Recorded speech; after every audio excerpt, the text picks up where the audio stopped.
Bien-aimés dans le Seigneur, bonjour. Nous sommes jeudi 22 octobre 2020 et le Seigneur permet que ce matin encore, votre serviteur soit là pour le partage de la parole. Et ce matin, nous sommes dans l'Ancien Testament, dans le livre de Josué, au chapitre 3. Il y a deux versets qui nous intéressent, le verset 8 et le verset 13, qui nous disent ceci globalement. Quand vous arriverez au bord des eaux du Jourdain, vous vous tiendrez dans le Jourdain. Dès lors, les eaux seront coupées en amont.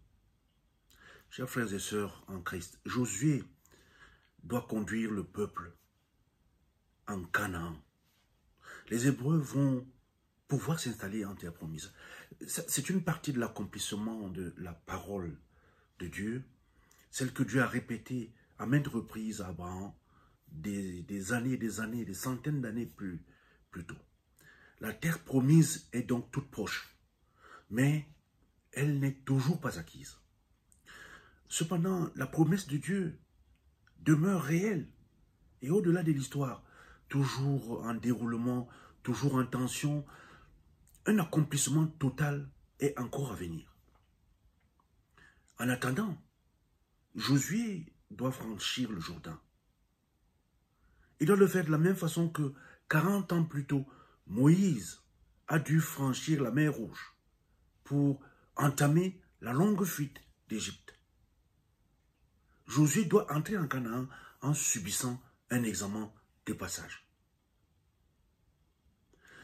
Donc, le franchissement n'est pas seulement une entrée, mais c'est aussi une étape pour couper et rompre avec le passé. Quand Moïse dépasse l'Égypte, Josué, lui, doit dépasser le désert. Le peuple va vers son avenir. Quand bien même le pays est donné par Dieu, il faut avoir la foi pour en prendre possession. Dieu offre. Mais Josué et le peuple doivent agir en lui faisant totalement confiance. Le Jourdain est comme un ultime obstacle à franchir. Et pour le traverser à pied sec, il faut oser un premier pas dans l'eau. C'est seulement lorsque les Lévites, les prêtres qui portent l'âge sur leurs épaules auront de l'eau jusqu'à la cheville que Dieu arrêtera les flots de la rivière et que les eaux s'ouvriront pour laisser passer le peuple. Il fallait donc se mouiller. Il fallait croire en l'impossible. Dieu a pour nous de nombreuses promesses à réserve, chers frères et sœurs dans le Seigneur. Et une grande quantité de dons à notre portée. Mais tout n'est pas sur un plateau. Ce n'est pas un libre service ou bon, à volonté, non. Il faut que nous osions croire et que nous mettions notre foi, notre confiance absolue en lui pour que le Jourdain s'ouvre, pour que les portes se déverrouillent. Si le Seigneur donne, c'est à nous de saisir le don, toujours avec reconnaissance, et toujours avec humilité. Le thème de notre partage de ce matin, les regards fixés sur ce Jourdain qu'il faut franchir, est le suivant. Pour que les portes de ton Jourdain se déverrouillent, aie une confiance absolue en Dieu. Amen.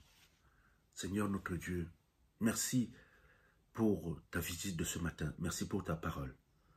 Merci de nous rappeler que notre foi, nous devons l'augmenter en volume face au Jourdain qui est juste là devant ce que toi tu as promis nous donner, pour que nous puissions nous en saisir. Viens nous aider donc à augmenter cette foi et à prendre possession de ce que tu nous donnes. Au nom de Jésus.